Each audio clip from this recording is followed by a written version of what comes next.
Hi, AT from CNC at Home. A few years ago I made a coaster of the moon, and this method was basically a white tile with gray paint and then black paint on top of that. And then I just burned away, keeping the nice black outline and then the gray and white coming through for the moon. And that turned out fantastic. It's held up pretty well over the years. I use this, it's on my desk. I use it all the time. And I was thinking about trying to use the titanium dioxide. Now, when I burned this one, where it's black, I needed it to not burn, and where it's white, I needed it to burn, which is kind of backwards of what we do with titanium dioxide. Where we want it black is where we burn it. And to do this, then I have to invert the image, which is an easy thing to do within Lightburn. So in my brain, I'm thinking, I have to invert this and do all this stuff. Anyway, I'm going to go into Lightburn and show you what I did. Fortunately, the inverse actually turned itself off after I turned it on. I was doing some other things and that got reset, which ended up getting me a tile where it did burn the black. So this is actually black titanium dioxide burned on the corners, and then the part in here. And in my brain, I wanted to do it inverse because I wanted the outside to remain white and burn the moon. So I wanted it to look more like this, except this still isn't inverted. This is what the image needs to look like. So it's a good thing it didn't invert, because then it would have looked all wrong anyway. So what I ended up having to do in Lightburn to get this version is I had to put a mask around the moon so that the black corners or the black background essentially would be masked away. So what I want to do in Lightburn is show you quickly how I did that, and then I just set my parameters, sent that over to the laser, and burned 2 copies. So I've got one with a black background, with a white background. And when we're done, take a look at those. Let me know which one you like better. Put it in the comments below. I'm curious to see what people think. If you like this video, give it a thumbs up. Let's head over to Lightburn and take a quick look at how we do the mask to get just the moon and leave the background out of it, or leave the black part out. In Lightburn, the first thing we want to do is bring our image in. I just happen to have that in my art library. I'll just drag that in here, put it in the lower left-hand corner. Let's zoom in on that. I will click here. This zooms in on whatever your active object is. If there's no active object, it just kind of zooms in on whatever happens to be on your working area. When I first did this, I had to invert the image because I didn't want it to burn where it was black. And so to do that, I just right-click on it, go under Adjust Image, and then I can do negative image here for layer settings. I can also just invert the display if I want to see what it looks like backwards, but this is display only on this side. This one will actually invert the image, so when you go to print it, it would be backwards. And that worked great. Fortunately, when I turned that on for this project, I did a bunch of other things that canceled that out, so it wasn't inverted, and so it started printing. Let's take a quick look at the print process here. As you can see, it actually started printing all of the black, and that ended up fine because that gave us a coaster to compare against.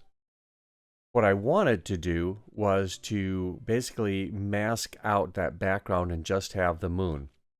One way to do that would be to take this into a photo editing software like Photoshop or something, and then just take all this black and say, no, I want it to be white, and then be done with it.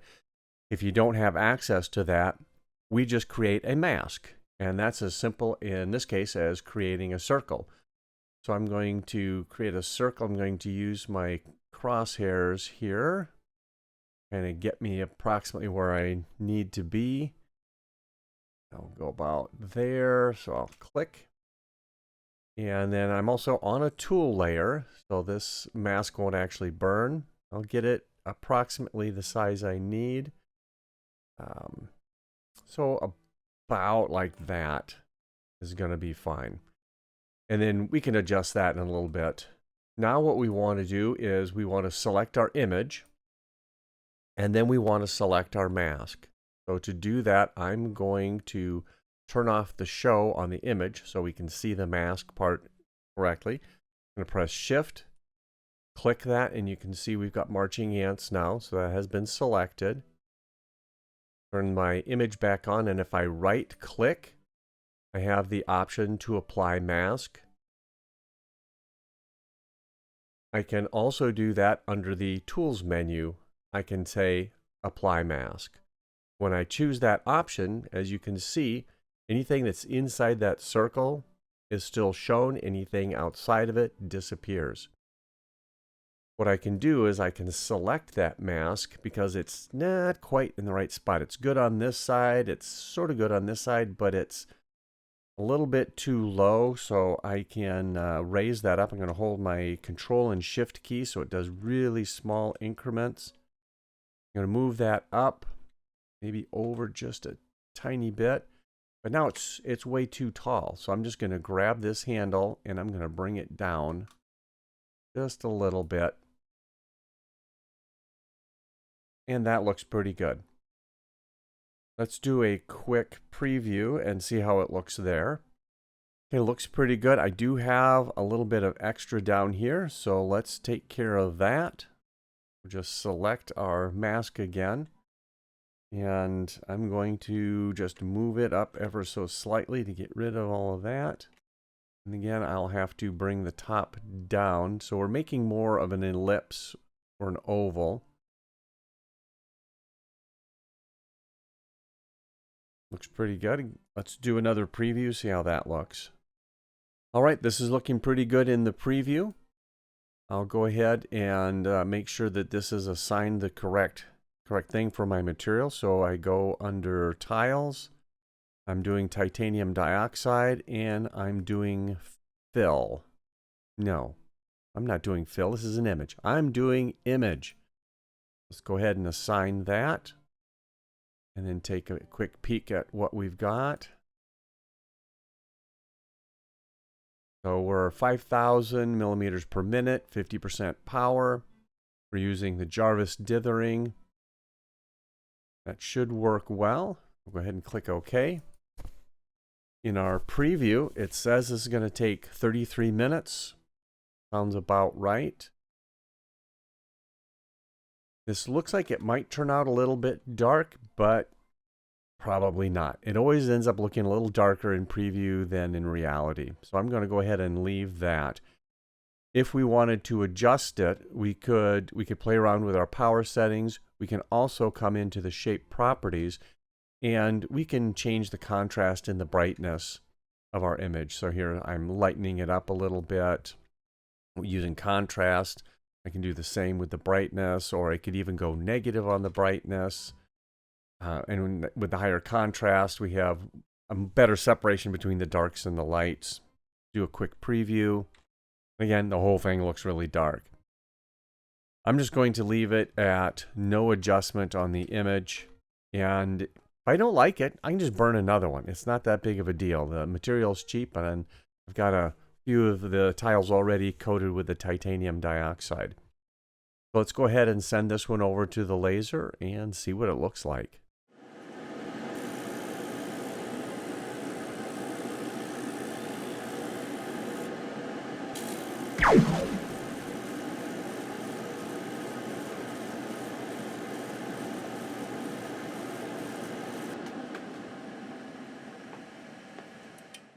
Looks good. Let's get this cleaned up. So as we can see, these both turned out great. We've got the black background and we've got the white background. The parameters were a little bit different. The white one is a little bit darker on the grays. The one with the black background a little bit lighter. That was just me changing the burn parameters just a little bit. Again, go down into the comments. Let me know which one you like better. The one with the black background or the one with the white background. I'll throw a picture up so you can kind of take a look again. Remember to give this video a thumbs up. And as always, if you like the content of our channel, please think about subscribing. Click that subscribe button. Enjoy doing your CNC at home projects. Oops.